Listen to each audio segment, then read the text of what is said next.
Assalamualaikum warahmatullahi wabarakatuh. Halo teman-teman semua. Bersama kami kelompok 4 dalam mata kuliah Ekonomi Kependudukan dan juga Sumber Daya Manusia. Di sini kami akan membahas tentang fertilitas. Dimulai dari apa itu fertilitas, juga teori-teori yang berkembang dalam ekonomi terhadap fertilitas itu sendiri, terus juga fertilitas terhadap pembangunan ekonomi, juga studi kasus terhadap negara-negara dalam menanggulangi atau meregulasi dari si fertilitas ini. Di sini saya tidak sendiri, di sini saya bersama dengan teman-teman saya, yaitu ada Muhammad Dafar Rizky Bahri, ada Abdurrahman Asdin, Selviana, Abgi Hafizan Sulhan, Adinda Putri Perdita, dan saya sendiri Albiru Gaisan Asar.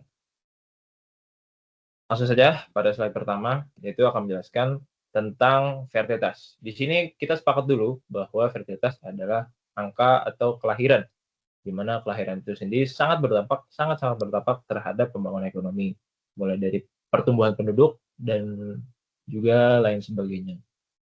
Silakan Selviana untuk menjelaskan tentang fertilitas. Nah, fertilitas merupakan salah satu aspek penting yang diperhatikan dalam pembangunan ekonomi suatu negara maupun daerah. Hal ini karena fertilitas tidak hanya dapat memberikan peranan terhadap pembangunan ekonomi, tetapi juga merupakan salah satu dampak dan ciri pembangunan ekonomi suatu negara maupun daerah. Secara makro, fertilitas dapat diukur oleh TVR, sedangkan secara mikro dapat diukur oleh rata-rata jumlah anak lahir hidup. TVR merupakan angka yang menunjukkan rata-rata banyak anak dari seorang perempuan pada akhir masa reproduksi, dan rata-rata ALH menunjukkan rata-rata anak yang sudah dimiliki oleh seorang perempuan. Next. Selanjutnya ada pertumbuhan penduduk. Di sini ada tabel TVR provinsi di Indonesia pada tahun 1971 sampai 2015. Seperti di negara-negara maju saat ini, TVR yang rendah tidak terlepas dari keberhasilan dalam pembangunan ekonominya. Hubungan yang cukup erat antara TVR dengan pendapatan dapat dilihat dari pendapatan negara-negara maju yang mempunyai pendapatan per kapita atau GNI yang tinggi dengan tingkat TVR rendah, sedangkan pada negara berkembang mempunyai pendapatan per kapita GNI yang relatif rendah dengan tingkat TVR yang relatif tinggi. Next. Selanjutnya ada hubungan antara fertilitas. Di sini ada diagram pencar TVR yang pendapatan per kapita kabupaten atau kota di Indonesia pada tahun 2015. Berdasarkan gambar di samping, pendapatan per kapita kabupaten atau kota yang tinggi cenderung memiliki TVR yang rendah. Sebaliknya, pendapatan per kapita kabupaten dan kota yang rendah cenderung memiliki TVR yang tinggi. Pendapatan diukur oleh PDRB kabupaten atau kota dan fertilitas diukur oleh TVR. Hasilnya menunjukkan bahwa PDRB mempunyai pengaruh negatif terhadap TVR. Next.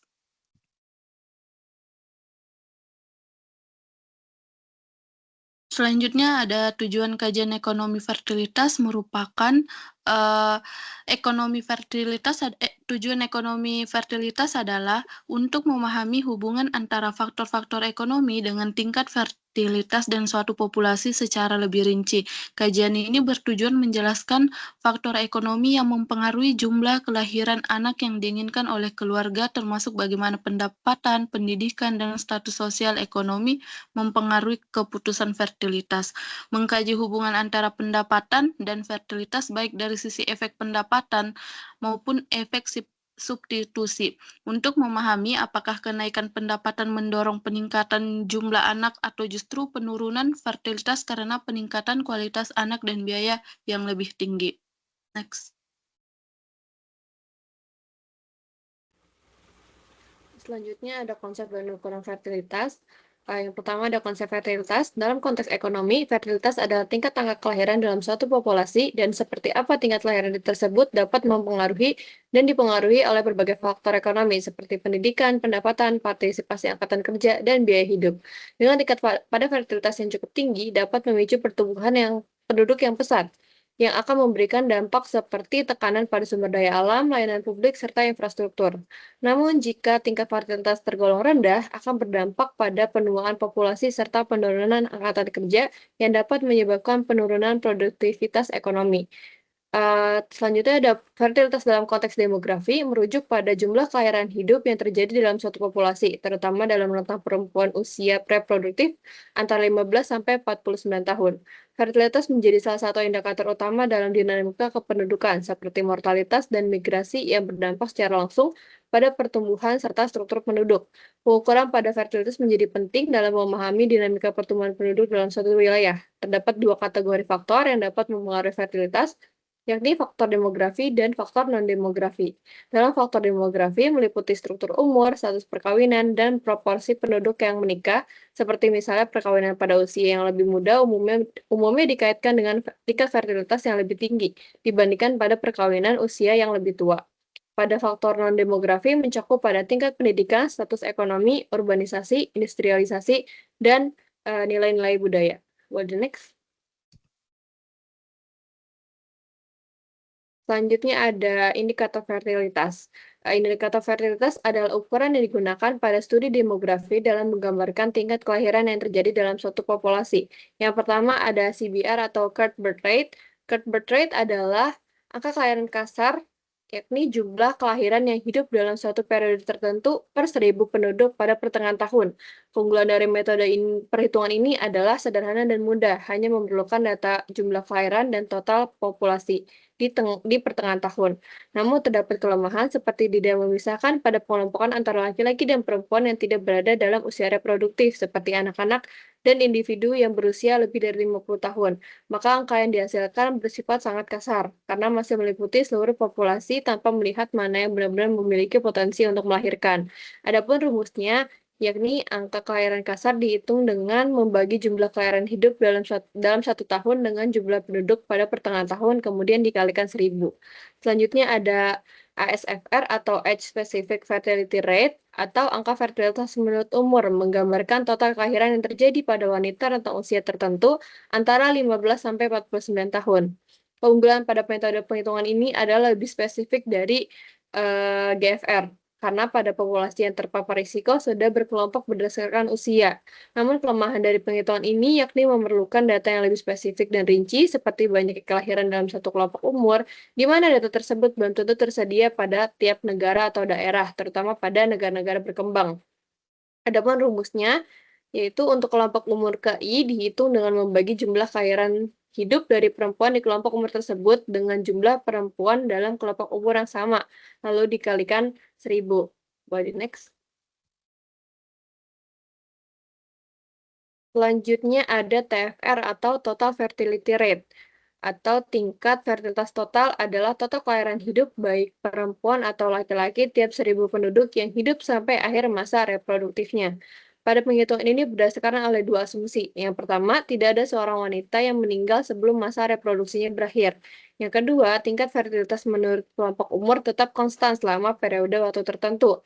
Adapun rumusnya, dengan menjumlahkan ASFR dari 7 kelompok umur wanita usia subur 15 sampai 49 tahun, kemudian dikalikan 5 untuk mengakomodasi rentang 5 tahunan dari masing-masing kelompok umur. Selanjutnya ada GFR atau General Fertility Rate atau angka kelahiran umum, merupakan jumlah kelahiran yang hidup selama setahun per 1.000 wanita pada usia reproduksi umur 15 sampai 49 tahun.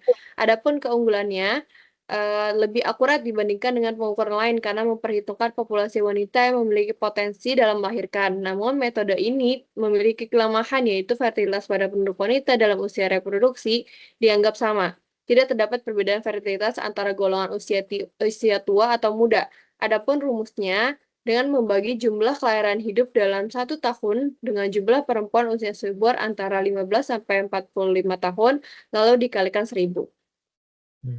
Oke.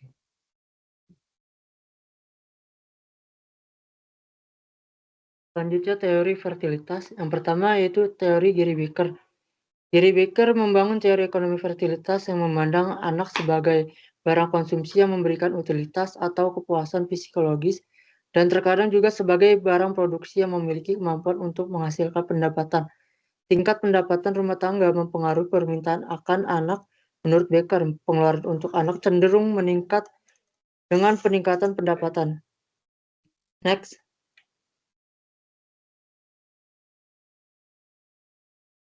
Yang kedua, teori Richard Easterlin. Fertilitas dipengaruhi oleh permintaan dan penawaran terhadap anak dan biaya pengaturan fertilitas. Pada daerah yang memiliki pendapatan per kapita yang tinggi, akan terdapat lebih banyak penduduk yang dapat membiayai pengaturan fertilitas yang menyebabkan lebih banyak masyarakat yang memiliki fertilitas lebih rendah.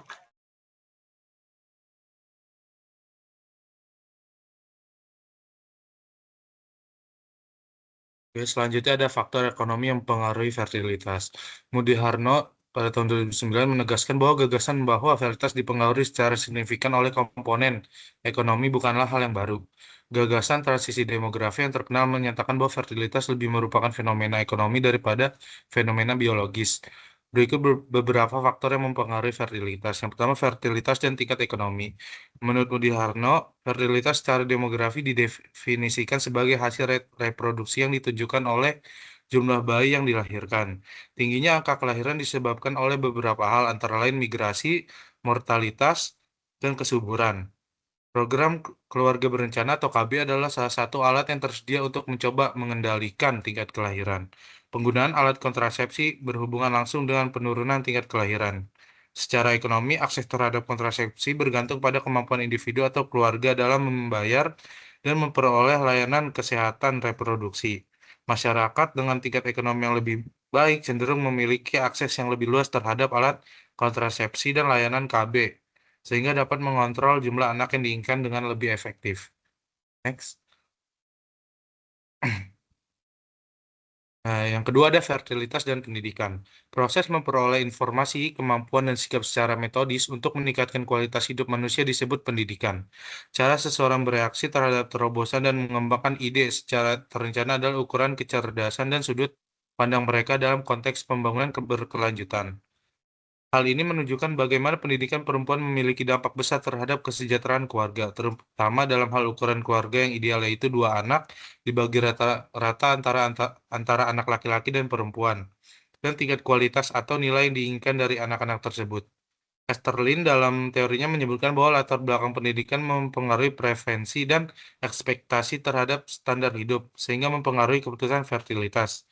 Pendidikan perempuan khususnya berperan besar karena berpengaruh terhadap usia kawin pertama, partisipasi angkatan kerja, serta akses informasi tentang kesehatan reproduksi. Dan dalam studi mereka di Indonesia menemukan bahwa perempuan dengan pendidikan tinggi cenderung menunda pernikahan dan memiliki anak lebih sedikit, karena mereka lebih memilih meningkatkan kualitas anak daripada jumlahnya. Dan yang ketiga, fertilitas dan kemiskinan. Kemiskinan seringkali mendorong keluarga untuk memiliki lebih banyak anak. Robinson pada tahun 2000 menyatakan bahwa anak dalam keluarga miskin dianggap sebagai aset ekonomi, baik sebagai tenaga kerja maupun jaminan di masa tua. Gagasan ini sejalan dengan teori jangka panjang Nelson mengenai jebakan kemiskinan, di mana pertumbuhan penduduk yang tinggi menyebabkan penurunan pendapatan per kapita yang pada akhirnya mempengaruhi siklus kemiskinan. Model antar generasi OLG digunakan oleh Santiago J. untuk menganalisis tabungan dan konsumsi. Menurut model ini selalu ada 2 generasi, muda dan tua. Hanya pada pengaruh pertama kehidupan mereka, rumah tangga bekerja dan menghasilkan uang. Dan paruh kedua mereka tidak bekerja, akibatnya mereka membelanjakan sebagian pendapatan mereka di tahun-tahun awal dan menabung sisanya untuk digunakan di kemudian hari atau untuk menutupi pengeluaran mereka di masa tua. Oke, selanjutnya dampak fertilitas terhadap pembangunan ekonomi. Tadi pada pembahasan sebelum-sebelumnya sudah dijelaskan bahwa fertilitas itu bisa mempengaruhi ekonomi, mulai dari kemiskinan, terus juga pendidikan, dan lain sebagainya. Nah, dalam pembangunannya, fertilitas ini memiliki dampak signifikan terhadap pembangunan. Kenapa? Secara positif maupun negatif, tingkat fertilitas ini dapat membebani ekonomi karena peningkatan jumlah penduduk tanpa peningkatan yang sebanding dalam produksi. Nah, sementara tingkat fertilitas yang rendah dapat menyebabkan penurunan tenaga kerja dan masalah penuaan populasi. Peningkatan fertilitas dapat mendorong pertumbuhan ekonomi melalui peningkatan jumlah tenaga kerja dan konsumsi, tapi juga dapat meningkatkan tekanan pada infrastruktur dan sumber daya. Nah, jadi fertilitas yang terlalu tinggi juga tidak baik dan terlalu rendah juga tidak baik. Karena kalau misalnya terlalu tinggi, dengan banyaknya baby boomers mungkin akan banyak sekali masalah-masalah baru yang akan dihadapi dalam pemerintah.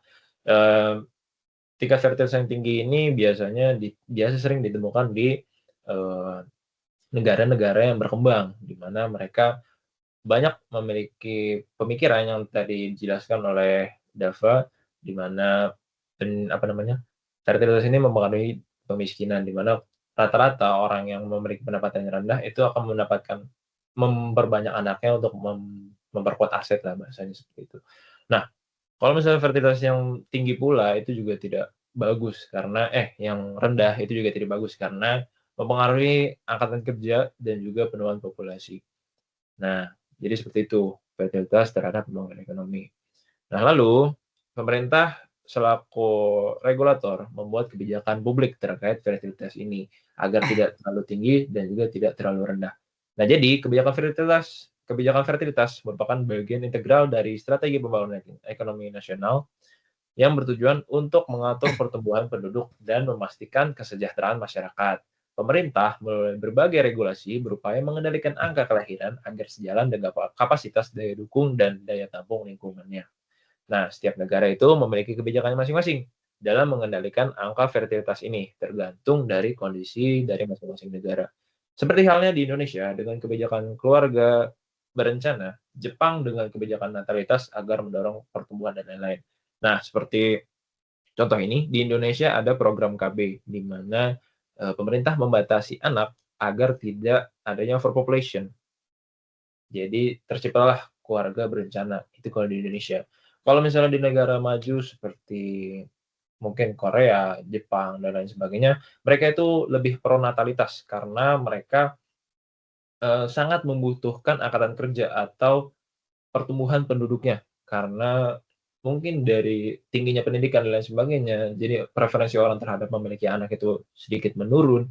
Jadi berdampak terhadap pembangunan mereka, di mana angkatan kerja dan juga lingkungannya menjadi terdampak gitu. Karena tidak adanya angkatan kerja atau usia remaja yang ada di negaranya itu. Terus juga ada di Cina. Di Cina itu karena banyaknya kayak gitu ya. Mereka menggunakan kebijakan satu keluarga satu anak, terus juga bertambah seiring ini waktu karena dengan kebutuhan negaranya itu sendiri. Jadi eh, lebih teratur lah supaya apa? Supaya menciptakan kesejahteraan pada masyarakat seperti itu.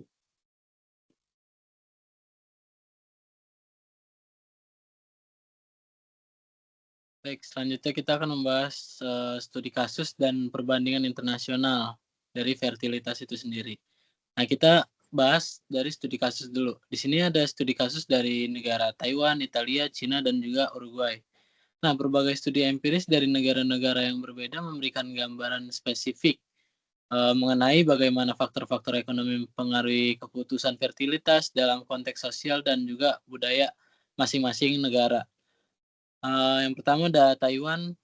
Menurut penelitian oleh saya pada tahun 2022, meneliti efek kejutan terhadap pendapatan terhadap keputusan fertilitas dengan menggunakan data dari kemenangan lotre di Taiwan.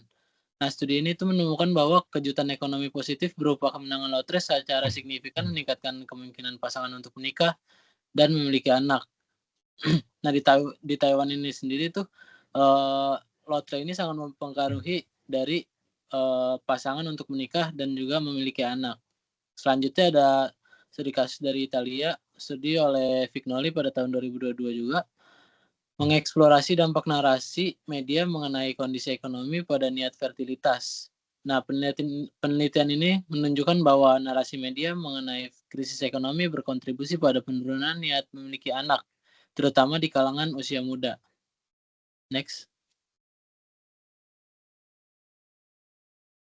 Yang selanjutnya ada di negara Cina. Nah, penelitian ini dilakukan oleh Tan dan juga Kang pada tahun 2021, menyoroti dampak harga rumah yang tinggi terhadap niat memiliki anak di kalangan perempuan migran di Cina. Mereka tuh menemukan bahwa harga rumah yang tinggi itu jadi salah satu penghambat utama niat memiliki anak karena meningkatkan biaya hidup serta keseluruhan dan menimbulkan beban finansial yang berat bagi keluarga muda. Kalau teori ini juga bukan hanya di Cina, tapi di Korea, Jepang itu sama. Harga rumah yang tinggi itu jadi salah satu penghambat utama niat memiliki anak karena meningkat biaya hidup kayak gitu. Selanjutnya ada Uruguay. Penelitian menurut Ferre pada tahun 2023 ini melakukan studi longitudinal terhadap data fertilitas di Uruguay dari tahun 1968 sampai 2021. Mereka menunjukkan bahwa perempuan dengan tingkat pendidikan tinggi dan keterlibatan aktif dalam dunia kerja cenderung menunda atau bahkan menolak memiliki anak, terutama karena beban biaya langsung dan juga tidak langsung yang meningkat seiring dengan peran ganda sebagai pekerja dan pengasuh. Nah, selanjutnya ada di Indonesia sendiri, di negara kita tercinta. Keputusan fertilitas itu juga sangat dipengaruhi oleh faktor ekonomi, terutama penghasilan rumah tangga, biaya hidup, dan juga tingkat pendidikan.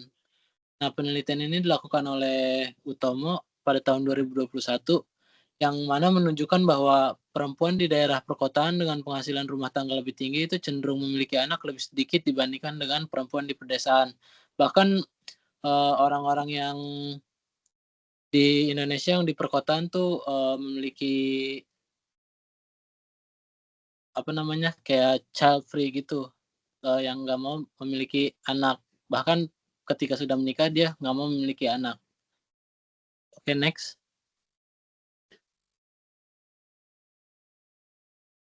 Selanjutnya ada perbandingan internasional, pola umumnya dan juga teori ekonomi fertilitas. Nah, jika kita mengamati secara komparatif hasil dari studi kasus di Taiwan, Cina, Italia, dan juga Uruguay dan Indonesia terutama, itu dapat dilihat adanya pola yang konsisten dan juga berulang yang memperkuat teori ekonomi fertilitas yang ditemukan oleh Baker pada tahun 1960. Teori ini menegaskan bahwa keputusan fertilitas merupakan hasil pertimbangan rasional antara biaya dan juga manfaat memiliki anak dalam konteks sumber daya yang terbatas. Nah, secara keseluruhan itu jadi temuan dari berbagai konteks ini menunjukkan bahwa faktor ekonomi memiliki pengaruh yang sangat kuat dalam keputusan fertilitas, bahkan melampaui faktor budaya atau nilai tradisional. Oleh karena itu, kebijakan publik yang ingin mengelola dinamika demografis dengan efektif harus mempertimbangkan bagaimana mengurangi beban biaya pengasuhan anak dan menciptakan insentif ekonomi yang tepat bagi keluarga. Gitu. Nah, sampailah kita pada kesimpulan pada video kali ini. Jadi teman-teman semua, fertilitas itu memiliki peran penting, seperti yang sudah dijelaskan sebelum-sebelumnya, dalam membangun ekonomi karena dipengaruhi dan mempengaruhi berbagai faktor sosial dan ekonomi.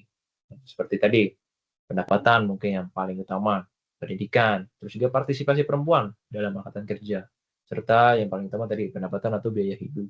Nah, tingkat fertilitas yang tinggi umumnya ditemukan di negara berkembang, yang tadi saya jelaskan, dan dapat menimbulkan tekanan terhadap sumber daya dan layanan publik, karena sumber daya yang terbatas dengan sumber daya manusia yang begitu banyak. Gitu. Jadi nggak balance. Gitu. Sementara tingkat fertilitas yang rendah di negara maju menimbulkan tantangan seperti penuaan populasi dan berkurangnya tenaga kerja. Karena adanya pasti semua orang itu pasti akan meninggal. Gitu. Sebenarnya dalam artian pasti sudah tidak produktif atau wafat lah gitu. Nah, karena adanya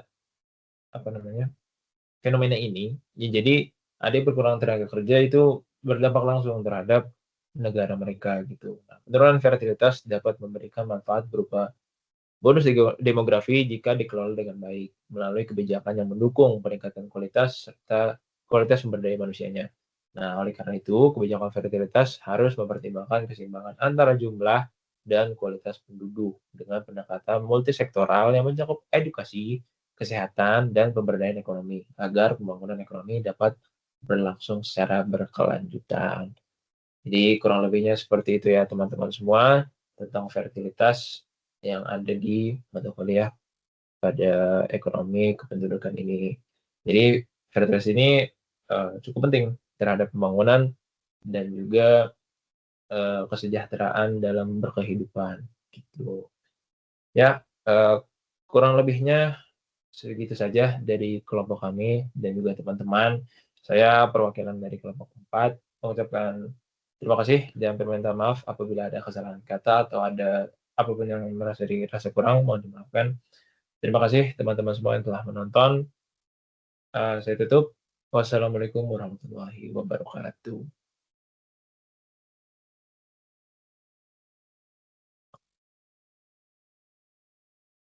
Selesai.